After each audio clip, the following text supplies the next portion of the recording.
Hello friends, आप सभी का स्वागत है आपके अपने यूट्यूब चैनल पर। तो हमारी ये क्लास चल रही है तांडव सीरीज के नाम से, जिसमें हम कर रहे हैं 16 दिसंबर से लेकर के 21 जनवरी तक के प्रीवियस ईयर क्वेश्चन जो आपके दिसंबर 2021 और जनवरी 2022 में बने थे। आपको यह सीरीज अच्छी लग रही हो तो वीडियो को लाइक करिएगा और सेशन को शेयर करिएगा सभी साथियों के पास में। तो चलिए शुरू करते हैं अपनी आज की क्लास। देखिए सामने आपके कोटेशन लिखा हुआ है, किस्मत की एक कमाल की बात है कि आप पलटती ज़रूर है लेकिन मेहनत के दम पर। किसके दम पर पलटेगी? किस्मत पलटेगी ज़रूर लेकिन मेहनत के दम पे पलटती है। ऐसे नहीं पलटती है कि आप 10 दिन पढ़ लो, 15 दिन पढ़ लो। अभ्यास बहुत ही ज़रूरी है। अगर आपको क्वेश्चन आते भी हैं फिर भी आपको रोज़ क्लास करनी है और अपना अभ्यास जारी रखना है, क्योंकि अगर रिवीजन नहीं करेंगे तो आप सारे क्वेश्चन भूल जाएंगे। तो आज की ये जो हमारी क्लास है इसमें हम करने वाले हैं 27 दिसंबर के क्वेश्चन। कौन से क्वेश्चन करेंगे? 27 दिसंबर की शिफ्ट में जो क्वेश्चन आपके पूछे गए थे वो क्वेश्चन करने वाले हैं। तो चलिए शुरू करते हैं क्लास को। पहला क्वेश्चन है, राधा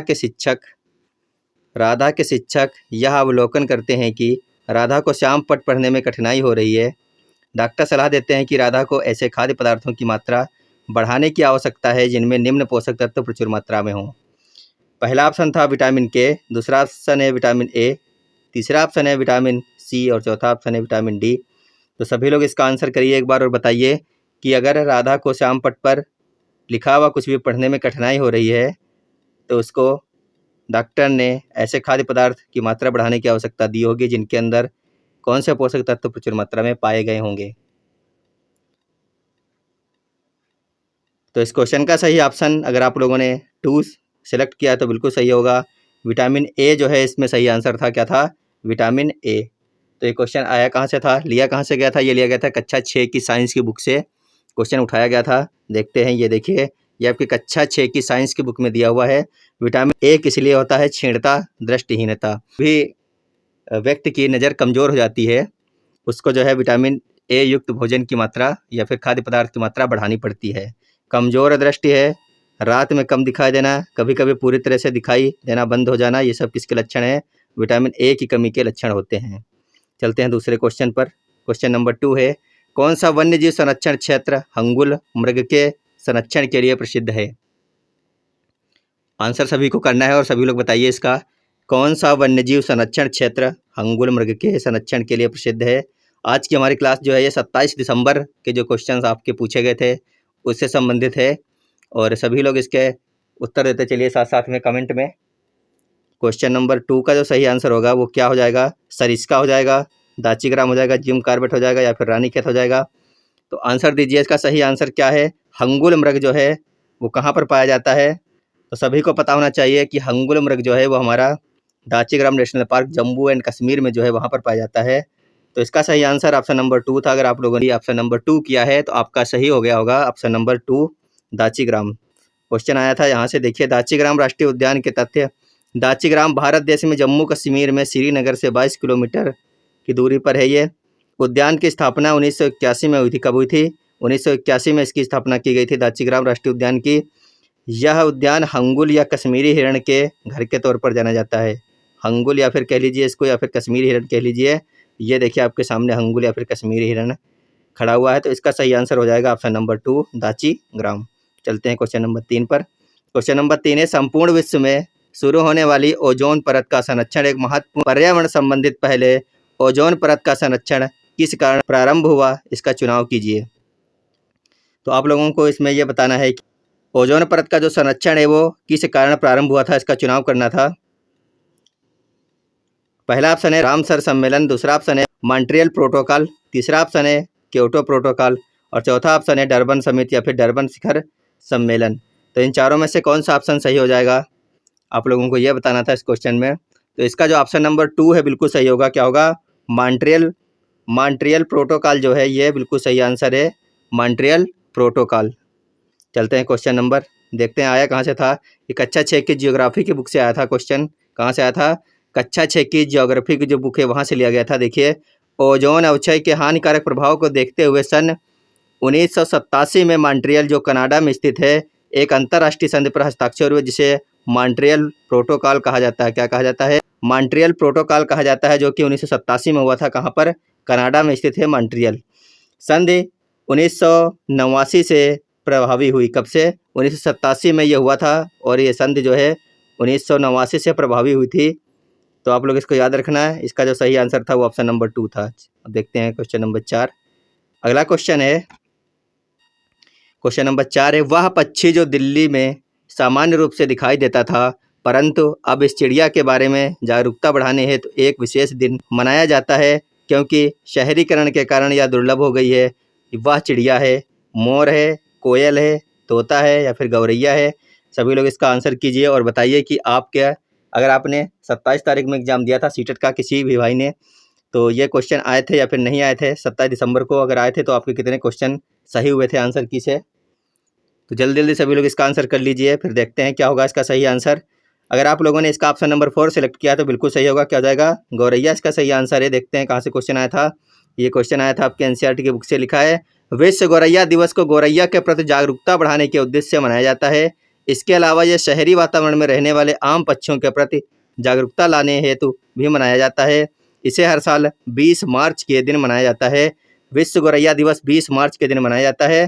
तो इसका जो ऑप्शन नंबर 4 था गौरैया, बिल्कुल सही हो जाएगा। आप लोग इसको याद रखना।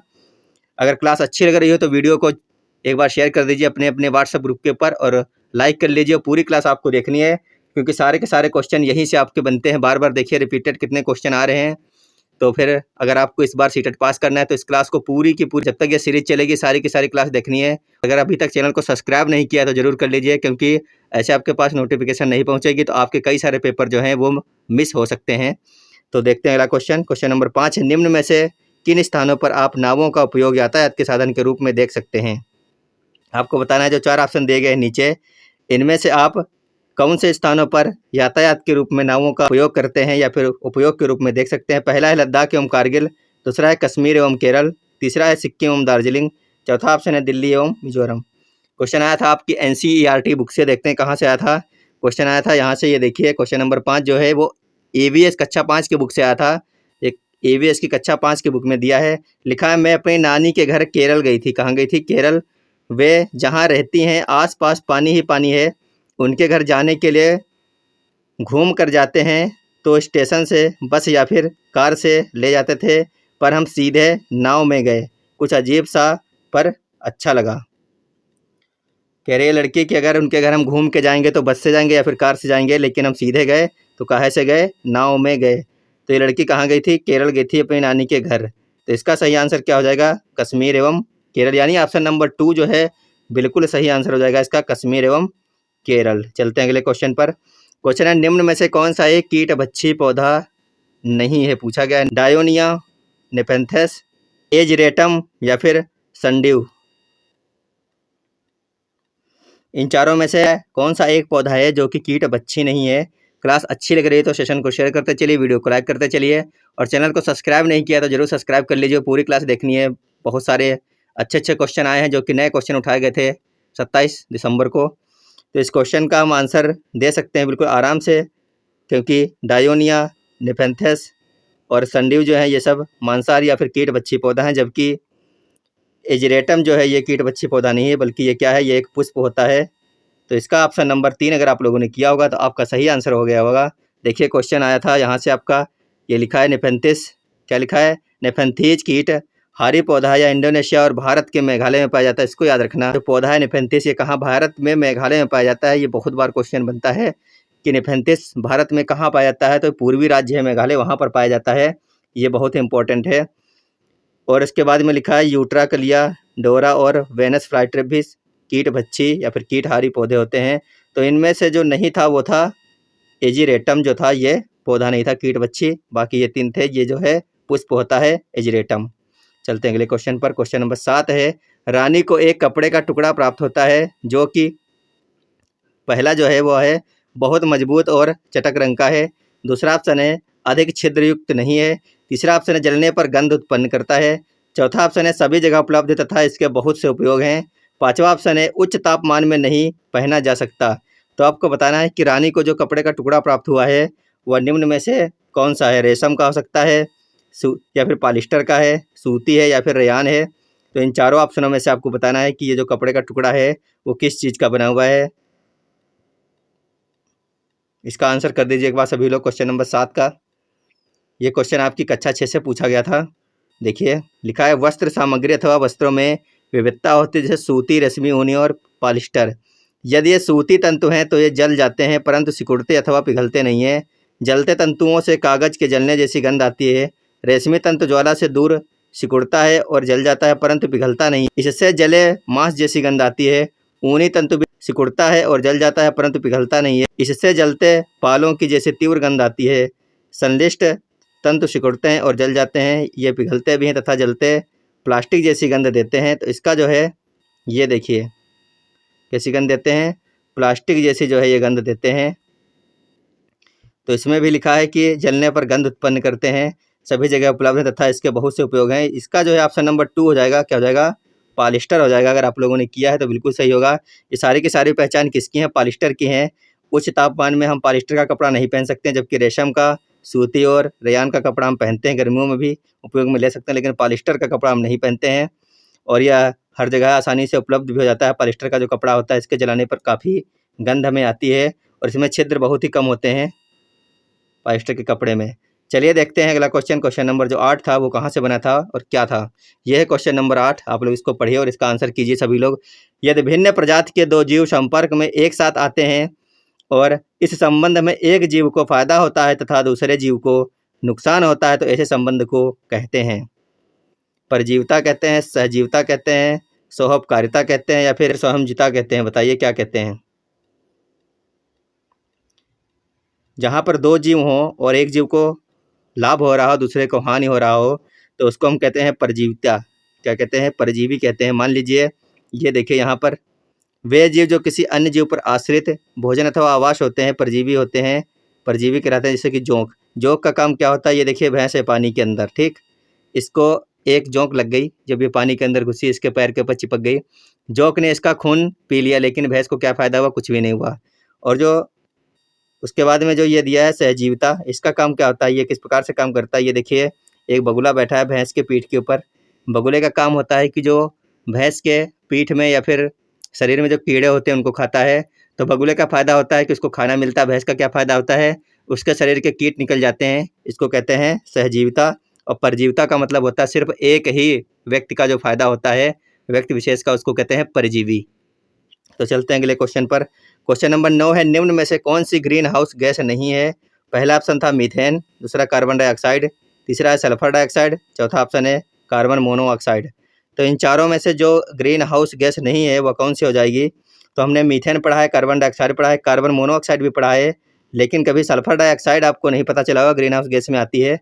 तो इसका ऑप्शन नंबर 3 जो है बिल्कुल सही हो जाएगा। क्या हो जाएगा, सल्फर डाइऑक्साइड जो है ये जो है ग्रीन हाउस गैसों में नहीं शामिल है। तो ऑप्शन नंबर 3 इसका सही आंसर है। बाकी जो है सारी गैसें शामिल हैं। वायुमंडल गैसें कार्बन डाइऑक्साइड, मीथेन जलवाष्प, नाइट्रस ऑक्साइड और क्लोरोफ्लोरोकार्बन के द्वारा अवशोषित हो जाता है। ये देखिए, लेकिन यहाँ पर जो है सल्फर डाइऑक्साइड का कहीं पर भी वर्णन नहीं किया गया है। यह जो है कक्षा 6 की साइंस से क्वेश्चन उठाया गया था। तो इसका सही आंसर हो जाएगा ऑप्शन नंबर 3 सल्फर डाइऑक्साइड। चलते हैं अगले क्वेश्चन पर। क्वेश्चन है, निम्न में से कौन से पौधे का उपयोग डिब्बे बनाने एवं मकान बनाने में होता है। ऐसा कौन सा पौधा है, 4 ऑप्शन में देखिए और बताइए, जिसका उपयोग डिब्बे एवं मकान बनाने में किया जाता हो। पहला ऑप्शन है गन्ना, दूसरा है बांस, तीसरा है मक्का, चौथा ऑप्शन है घास।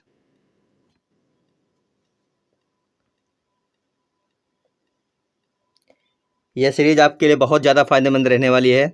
सारे के सारे क्वेश्चन बहुत ही अच्छे क्वेश्चन आए थे और ये आपको पूरा एनसीईआरटी का रिवीजन करवा देंगे। हमारे साथ आप बने रहिए लगातार। अगर आपने कोई चैप्टर नहीं पढ़ा है या फिर कोई क्वेश्चन नहीं देखा है तो सबके सब क्वेश्चन आपको देखने को मिल जाएंगे इस तांडव सीरीज में। अगर चैनल को सब्सक्राइब नहीं किया तो कर लीजिए और वीडियो को शेयर करिए सभी के पास में और लाइक कर दीजिए एक बार। इसका सही आंसर है बांस। क्या हो जाएगा, बांस हो जाएगा। देखिए क्वेश्चन आया कहाँ से था, ये क्वेश्चन नंबर 10 जो है ये कहाँ से पूछा गया था। देखिए एनसीईआरटी की बुक में देखिए, मिजोरम में बांस के बर्तन या फिर कप होते हैं। ये देखिए बर्तन कितने सारे बांस के बने रखे हैं। फिर उसके बाद में क्या होता है, पहले तो बन गए बर्तन, उसके बाद में असम में जो है ज़मीन से लगभग 10 से 12 फुट ऊंचे घर बने होते हैं। इन्हें मजबूत बांस के खंभों पर बनाते हैं। ये घर अंदर से भी लकड़ी के ही बने होते हैं। तो इसका जो सही आंसर हो जाएगा वो हो जाएगा बांस। ऑप्शन नंबर 2 बिल्कुल सही है, बांस। तो चलते हैं अगले क्वेश्चन पर। क्वेश्चन है, निम्न में से कौन सी भोजन संबंधी आदत कार्बन पदचिह्न को कम करने में मदद करेगी। कार्बन पदचिह्न को कम करने में कौन सी भोजन संबंधी आदत जो है मदद करेगी। मांस एवं मछली खाना, संरक्षित खाद्य पदार्थ जैसे डिब्बा बंद, इससे कोई मतलब नहीं है। दूध के बने पदार्थ खाना, इससे भी मतलब नहीं है। चौथा है स्थानीय रूप से उगाए हुए खाद्य पदार्थों का सेवन करना। कार्बन पदचिह्न को कम करने में मदद मिलेगी। इस क्वेश्चन का जो आंसर है वह कुछ क्लियर नहीं हो पाया है। इसका लग रहा है कि ऑप्शन नंबर 4 सही है, लेकिन कई जगह पर इसका ऑप्शन नंबर 1 भी सही दिया है। आप लोग इसको एक बार चेक कर लीजिएगा अपनी किताब में जाकर के कि 1 वाला सही है या फिर 4 वाला सही है। कमेंट बॉक्स में आप लोग जरूर बताइएगा। अगर आपने 27 तारीख को एग्ज़ाम दिया था तो आपके पास जो आंसर की आई थी उसमें इस क्वेश्चन का सही आंसर क्या दिया है। कार्बन पदचिह्न का जो क्वेश्चन था तो ऑप्शन नंबर 1 है या फिर 4 है, आप कमेंट बॉक्स में ज़रूर हमें बताइएगा। इन दोनों में से ही एक ऑप्शन रह सकता है। हमारे हिसाब से तो इसका ऑप्शन नंबर जो है 4 होना चाहिए, लेकिन 1 भी हो सकता है। तो आप लोग एक बार इसको क्लियर करके बताइएगा। ये क्वेश्चन आया था यहाँ से, कहाँ से आया था, देखिए लिखा है हम कार्बन आहार के प्रमुख सिद्धांतों में कम औद्योगिक मांस और डेयरी खाना शामिल करते हैं। क्या है कम कार्बन आहार के प्रमुख सिद्धांतों में हम कम औद्योगिक मांस और डेयरी खाना शामिल है।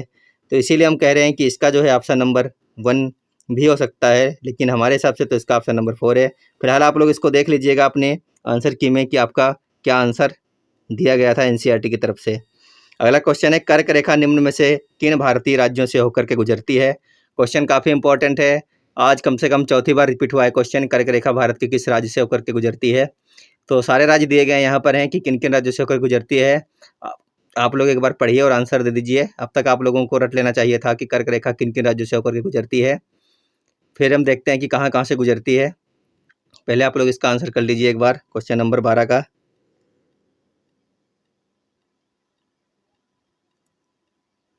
अगर आप लोगों ने इसका ऑप्शन नंबर 2 सेलेक्ट किया तो बिल्कुल सही है। गुजरात, राजस्थान, मध्य प्रदेश, छत्तीसगढ़, झारखंड, पश्चिम बंगाल, त्रिपुरा एवं मिजोरम। तो इसका हो जाएगा ऑप्शन नंबर 2 बिल्कुल सही। कौन कौन सा है? गुजरात, राजस्थान, मध्य प्रदेश, छत्तीसगढ़, झारखंड, पश्चिम बंगाल, त्रिपुरा और मिजोरम। इसी क्रम भारत से कर्क रेखा गुजरती है। जो क्रम यहाँ पे लिखा हुआ है बिल्कुल सेम देखिए। सबसे पहले आएगा गुजरात, फिर आएगा राजस्थान, फिर आएगा मध्य प्रदेश, उसके बाद में क्या आएगा, उसके बाद में आएगा छत्तीसगढ़, फिर आएगा झारखंड, फिर आएगा पश्चिम बंगाल, फिर आएगा त्रिपुरा, फिर आएगा मिजोरम। तो आप लोग इसको याद रख सकते हैं, गुजरात, राजस्थान, मध्य प्रदेश, छत्तीसगढ़, झारखंड, पश्चिम बंगाल और त्रिपुरा, मिजोरम। इसको रट लीजिए एक बार। ये क्वेश्चन लगातार बनता है, 1 नंबर आपका बिल्कुल आराम से मिल जाएगा आपको। अगर आपके पेपर में आ गया, संभावना है इस क्वेश्चन की ज़्यादातर है आने की। तो इसको याद कर लीजिए लिख के एक बार। मित्र पर गमछा झार नामक, जिससे कि कई सारे ट्रिकें हैं। कई लोग इसको ऐसे भी याद करते हैं, मित्र पर गमछा झार। लेकिन अगर सीरियल से पूछा गया कि कौन सा राज्य मतलब इसके बाद में आता है, पहले आता है, तो आप नहीं बता पाएंगे। इससे बढ़िया ये जो क्रम दिया है बहुत ही अच्छा दिया है, स्क्रीनशॉट ले लीजिए। गुजरात, राजस्थान, मध्य प्रदेश, छत्तीसगढ़, झारखंड, पश्चिम बंगाल, त्रिपुरा एवं मिजोरम बिल्कुल एक क्रम में दिया गया है। इसी क्रम में आप लोग इसको याद रखना। चलते हैं अगले क्वेश्चन पर। क्वेश्चन नंबर 13 है, एक शहरी परिवेश में कोई सब्जी बेचने वाला अपने उत्पाद को लंबे समय तक नहीं रख सकता और इस कारण तुरंत ही उसे कम दामों पर बेचने का निर्णय कर लेता है। पहला ऑप्शन है, वह सूचना प्राप्त निर्णय लेने के लिए शिक्षित नहीं है। दूसरा ऑप्शन है, उसमें विक्रय बेचने की कला का अभाव है। तीसरा ऑप्शन है, शीघ्र खराब होने वाला सामान होने के कारण संकटग्रस्त बिक्री। चौथा ऑप्शन है, उसे बाजार के नियमों का ज्ञान नहीं है। तो इन चारों में से आपको क्या लग रहा है कि कोई सब्जी विक्रेता जो है वो अपने उत्पाद को लंबे समय तक क्यों नहीं रोकता होगा? भले वो कम दाम पर बेचता है, लेकिन तुरंत उसको बेचने का निर्णय करना पड़ता है। तो सभी लोग इसका आंसर करेंगे। ऐसा क्या रहा होगा कि कोई सब्जी विक्रेता अपने सामान को शाम तक ही बेचना चाहता है कि हमारा सामान ना रुके, क्योंकि उसका सामान खराब भी हो सकता है। जैसे कि टमाटर है, लेकर के आया और बहुत ही पके टमाटर, उसको पता है कि अगर रात को रुक गए तो रात भर में सड़ जाएगा। तो इसका अगर आप लोगों ने ऑप्शन नंबर 3 सेलेक्ट किया है, शीघ्र खराब होने वाला सामान होने के कारण संकटग्रस्त बिक्री, तो बिल्कुल सही रहा होगा आपका ऑप्शन नंबर 3 इसका सही आंसर हो जाएगा। यह आया था यहाँ से, बाबूजी पिछले दिन की सब्जियाँ पहले बेचने की कोशिश करते हैं, वैसा क्यों करते होंगे? तो इसलिए करते होंगे क्योंकि जो पुरानी सब्जियां होती हैं वो सड़ने का जो है मतलब चांस ज़्यादा होता है। जो पुरानी सब्जियां होती हैं पहले बेचने की कोशिश करते हैं। क्या तुमने कभी सूखी सड़ी गली सब्जियां देखी हैं? तो ये आपका एक लेसन है, उसी में से सब पूछा गया था। तो चलिए देखते हैं अगला क्वेश्चन। इसका जो सही आंसर है यही हो जाएगा कि ये जब आप बाज़ार में सुबह जाते हैं तो वही टमाटर का रेट होता है 30 से 40 रुपया। जब आप बिल्कुल रात में शाम को जाते हैं तो हो सकता है वो 20 रुपये और 25 में भी दे देता है। क्यों देता है? इसको पता है कि अगर हमारी सब्ज़ी रुक गई तो रात भर में ख़राब हो सकती है, दागी हो सकती है, तो उसके रेट हमें बिल्कुल भी नहीं मिलेंगे या फिर ना ही बिके। तो इससे अच्छा है जो भी बिक रहा है वो बिक जाए। देखते हैं अगला क्वेश्चन। क्वेश्चन नंबर 14 है, निम्न में से किन पक्षियों की चोंच में छानने की प्रणाली होती है? ऐसे कौन से पक्षी हैं जो अपने चोंच से छानने की प्रणाली करते हैं? पहला ऑप्शन है फ्लेमिंगो या फिर हंसावर, दूसरा ऑप्शन है रोबिन या फिर यूरोपीय छोटी चिड़िया, तीसरा ऑप्शन है मैकाओ या फिर लंबी पूंछ का तोता, चौथा ऑप्शन है गौरैया। तो क्वेश्चन बहुत ही अच्छा था, सभी लोग इसका आंसर कर लीजिए क्वेश्चन नंबर 14 का। क्लास अच्छी लग रही हो तो जरूर सेशन को शेयर करिए सभी के पास में। वीडियो को लाइक नहीं किया तो लाइक करिए, चैनल को सब्सक्राइब कर लीजिए।